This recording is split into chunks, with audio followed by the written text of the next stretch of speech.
She got fired for feeding a hungry veteran. What happened next? 3 Marines marched in and changed everything. The wind rolled off the lake in sharp, whistling bursts that morning, rattling the windows of Lakeside Diner and sighing beneath the front door like an unwelcome ghost. Inside, the diner glowed with the soft clatter of silverware and the comforting hum of conversation. The scent of bacon and warm maple syrup hung in the air, wrapping around the early regulars like a familiar hug. Monica Hayes, her apron tied snugly around her waist, moved through it all like muscle memory, refilling mugs, offering soft smiles, and calling customers by name. The older folks adored her. Truckers trusted her with their stories. Young couples relaxed when she arrived at their table. She had a calm about her, steady, warm, like home. The bell above the door jingled faintly, and her eyes flicked up. There he was. James Holloway, known around here as Mr. James, stepped inside slowly, leaning on the doorframe just a second longer than usual. His white beard had grown a bit longer, his Marine Corps cap slightly faded. He always came in on Sundays, never missed a week. But today, something was different. He looked thinner and tired. His coat was zipped all the way up, his knuckles pale and dry from the cold. He moved to his usual booth by the window, the one where he could watch the lake shimmer through the steam on the glass. Monica grabbed a menu, even though he never needed one, and walked over with a practiced smile. "Morning, Mr. James," she said softly. "You doing okay today?" He smiled, but it didn't reach his eyes. "Morning, sweetheart. Just a little colder than usual, that's all."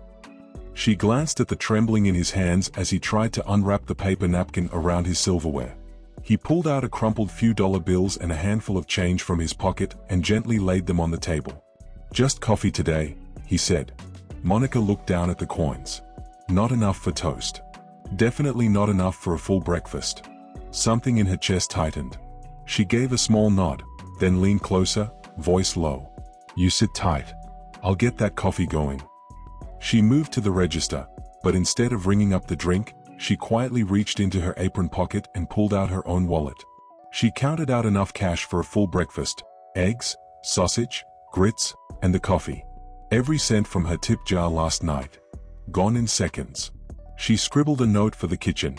Table 4, paid by staff. No comp needed. 10 minutes later, she set the steaming plate in front of Mr. James, who blinked in surprise.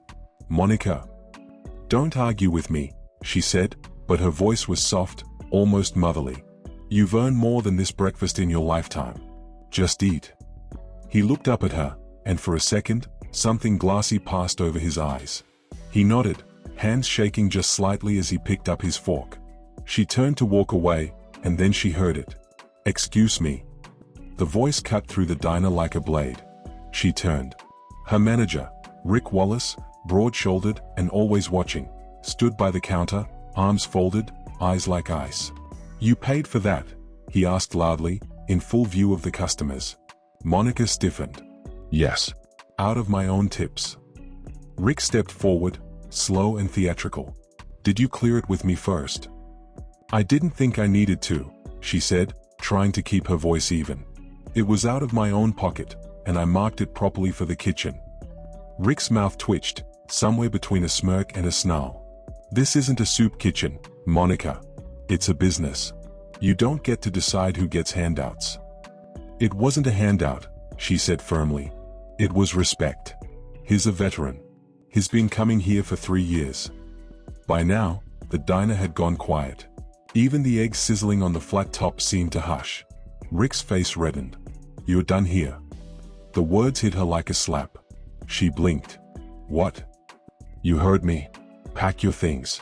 We can't have employees making independent charity decisions with customers. That's not how a business runs." Monica stared at him. For a long moment, the only sound was the clink of Mr. James's fork gently touching his plate. He tried to rise, but Monica held up a hand, blinking hard. She untied her apron, folded it slowly, and laid it on the counter. Around her, murmurs rose. A few customers looked away. Others looked angry. No one spoke. "Some things," she whispered, "are more important than policy."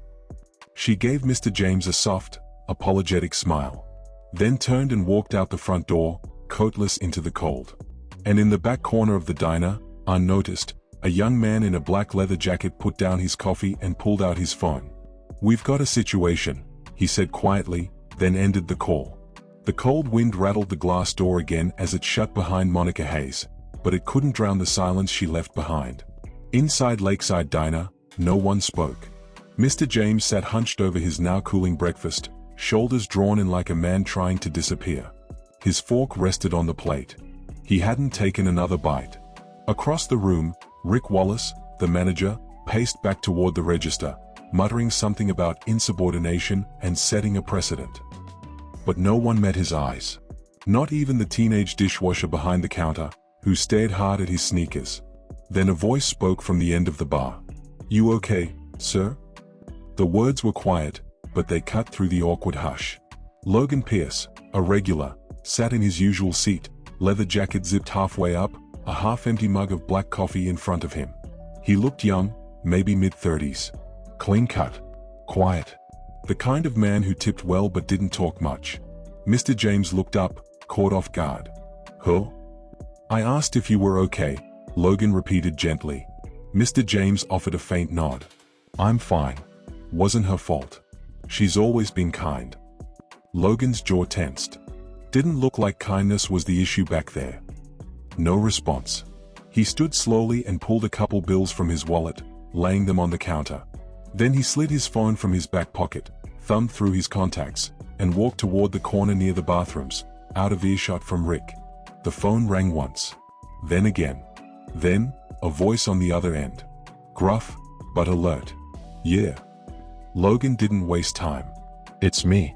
We've got a situation at Lakeside." A pause. "You remember Staff Sergeant Holloway?" The silence was heavier this time. "Yeah," Logan said quietly.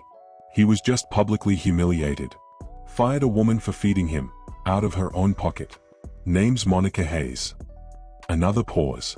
Then a response, low and sharp. Logan nodded once. "Understood. I'll keep him here. 20 minutes." He hung up. Back at the table, Mr. James had taken a single bite of his eggs. He stared down at the plate, then over at Monica's now empty spot behind the counter. He swallowed hard. What had just happened reopened something in him. Something raw. Not just the humiliation, but the memory of what it felt like to need help, and be treated like a burden instead of a man. His dignity had cost her job. That truth hurt more than the cold or the hunger. Logan returned and sat beside him, quiet. "She didn't deserve that," Mr. James muttered. "No, sir," Logan said. "She didn't." He pulled his wallet out again, more slowly this time. From inside was a folded photograph, creases worn deep, edges frayed. It showed 4 Marines in desert fatigues, grinning in front of a dusty Humvee. One of them, standing tall in the middle, was a younger Mr. James. The one next to him? Logan. "You never know who's watching," Logan said, sliding the photo forward. Mr. James stared. Then his eyes filled, just a little. "You?" Logan gave a short nod. "You took a bullet for me outside Fallujah. Remember?"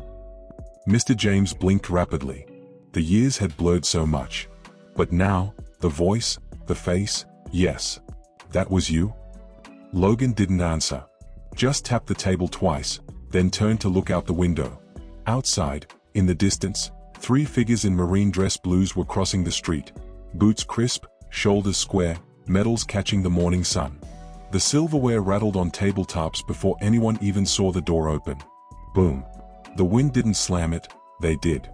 3 Marines, in full dress blues, strode into Lakeside Diner like they owned the ground beneath their boots. Medals gleamed on their chests, shoes polished to mirrors, expressions carved from stone. Heads turned. Conversation died. Rick Wallace, still behind the counter, trying to look busy, froze mid-sip of his coffee. His hand trembled slightly as he set the mug down, trying to mask it as a normal motion. At the center of the diner, Mr. James sat upright now, shoulders squared but unsure. His fork hovered over his plate, breath caught in his chest. Logan didn't move. He simply said, under his breath, "Right on time." The Marines didn't speak. They scanned the room with purpose, eyes passing over each customer, pausing only when they landed on James Holloway. Then, 3 steps forward. perfectly synchronized. They stopped beside his booth. The tallest, with broad shoulders and deep-set eyes, stepped forward and saluted. "Staff Sergeant James Holloway, sir." His voice rang like a bell. "We heard you were disrespected." The silence shattered. Mr. James blinked, stunned. "Boys, you didn't have to." "We did have to," the tall Marine said. "You bled for this country. You don't deserve to be treated like a stray dog." From the corner of the room, Rick's voice wavered. I didn't realize." The second Marine turned, face stone cold. "You didn't ask." Rick stuttered, looking around as if expecting backup from the customers, who all looked away or directly at him in disappointment. She was feeding a man who served. And she paid for the meal herself. The third Marine, shorter but built like a fire hydrant, stepped forward. "And you fired her for it?" Rick opened his mouth, then closed it. Logan stood now too, voice calm but clear. "You want a viral headline, Rick?" Veteran humiliated. Kind waitress fired for compassion. "I give it 20 minutes before every vet in this state hears about it." One of the Marines stepped closer, leaning just slightly into Rick's personal space. "We can do interviews. Posts. Flyers. You'd be out of business by Sunday brunch." Mr. James stood shakily. His voice was quiet, but firm. "I didn't ask her for anything. She saw I was hungry, and she treated me with dignity. Like I was still worth something." He turned to Rick. "Can you say the same about yourself?" Rick stared at the floor. Then back up at the three men before him. Then out the window, where two more people had stopped and were filming with their phones. "She can have her job back," Rick mumbled. "What was that?" the lead Marine asked. Rick swallowed. "She's rehired." Logan raised an eyebrow. "And you're going to apologize?" Rick looked like he'd rather swallow glass. But then the Marine leaned in again and whispered something that made Rick go pale. Something only Rick heard, but whatever it was, it worked. "I'll call her now," Rick muttered, fumbling for his phone. "Tell her to come in tomorrow." "No," Mr. James said quietly. "She deserves to come back today. To finish what she started, with pride." Rick gave a stiff nod. "Right. Today. Of course." Minutes later, the diner buzzed with murmurs. A few claps.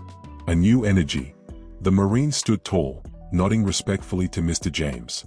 Logan clapped him gently on the back. As they turned to leave, the lead Marine paused by the door. Monica Hayes had just stepped inside, jacket in hand, eyes cautious. Their eyes met. He gave her a crisp, respectful nod. "Semper Fi, Her breath caught in her throat. "Semper Fi," she whispered back. And for the first time that morning, Monica smiled.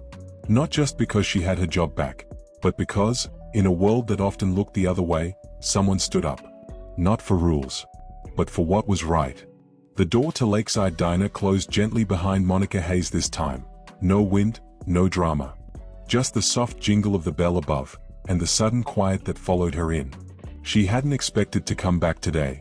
She hadn't even taken off her shoes after walking home. Her hands were still cold. Her heart still heavy. When Rick called and mumbled something about policy reconsideration, she'd almost said no. But then she saw the crowd outside. People were waiting, not just customers, but neighbors. Locals. Even a reporter from the small-town paper, notepad in hand. Someone had posted the video already. It was spreading. She didn't know who filmed it, but she had her guesses. Now, back inside the diner, Monica paused in the doorway. Mr. James was still seated at his table, plate clean now, coffee refilled. He looked up when he saw her, eyes shining with emotion. "You came back," he said softly. She smiled, setting her purse down behind the counter. "I never really left," she said. "Just gave folks a chance to remember what matters." Across the room, Logan nodded at her. One of the Marines had returned too, now dressed in civilian clothes, sitting quietly with a fresh slice of pie. Just present. Just watching. Just making sure. Rick stood awkwardly behind the counter. He cleared his throat. "Monica." She held up her hand. "Don't," she said, not unkindly. "I'm here for the people. Not for a speech." He looked down. "Understood." She tied her apron back around her waist and stepped out from behind the counter. A slow round of claps broke out from the booths, and then something even more surprising, a hug. A woman from a nearby table rose and embraced Monica. Then an older man. Then someone handed her a handwritten card with 20 crumpled dollars inside. "I don't need that," she said. "We know," they replied. "But we need you." Monica blinked away tears and turned back to Mr. James. He was holding something, a small, weathered patch. An old Marine insignia, its edges frayed, its color faded but proud. "I kept this for years," he said. "Carried it in my wallet. Thought maybe I'd be buried with it." He reached across the table and gently placed it in her hand. "You should have it." She stared at him, stunned. "Mr. James, I can't." "You earned it," he said, voice low but firm. "Not for serving in combat, but for knowing what it means to serve, even when no one's watching." The diner was quiet again, but this time the silence was full. Sacred. Reverent. Outside, the lake shimmered under the midday sun. A few leaves danced past the windows. Monica placed the patch gently in her apron pocket and walked over to the kitchen to pick up the next order, 2 short stacks and a side of bacon. The day went on, like always. But something had shifted. Not just at Lakeside, but in every heart that had watched what happened. Some rules are meant to be broken, especially the ones that forget our humanity. 3 years later, on the corner of Maple and 4th, stood a cozy brick restaurant with wide windows and a hand-carved wooden sign that read, "Monica's Place, come hungry. Leave loved." Inside, the warm scent of honey cornbread and seasoned skillet catfish filled the air. Gospel music played low in the background. Each table had a little vase of wildflowers, and the walls were covered with handwritten notes from customers, veterans, single moms, delivery drivers, business folks. People from every walk of life. Monica Hayes, now the proud owner and head of the place, moved with the same grace she had at Lakeside Diner, only now, she was calling the shots. People came from all over to eat here. Not just for the food, though that was always 5 stars. They came because Monica had built something rare, a place where heart and business met in harmony. Yes, customers paid. Yes, bills were met, staff was paid well, and the books stayed balanced. But when someone came in down on their luck, Monica still fed them. Quietly. No spotlight. No shame. Just dignity wrapped in foil and a smile that said, "You matter." And the most amazing thing? She never went bankrupt. Not even close. Because what she gave always came back. Through loyal customers, generous tips, surprise donations, and big contracts from organizations that believed in her mission. A retired Marine once sponsored 10 meals a week in Mr. James's name. A businessman who'd once been homeless funded a scholarship for her staff. Kindness had a way of finding its way home. Mr. James still came every Sunday, only now, he walked in proud, dressed sharp, a regular at his reserved booth by the window. The Marines? They helped get Monica's place off the ground. Logan built her website and kept it running, always in the background like before. This wasn't a charity. It was a restaurant with soul. And Monica's table? It stood for something bigger than business. You don't have to choose between running a successful business and having a kind heart. When you lead with integrity and give when it counts, the world often gives back in ways you never expect. Kindness isn't charity. It's good business with a beating heart. If this story moved you, don't forget to like, share, and subscribe for more powerful stories that inspire, challenge, and stay with you.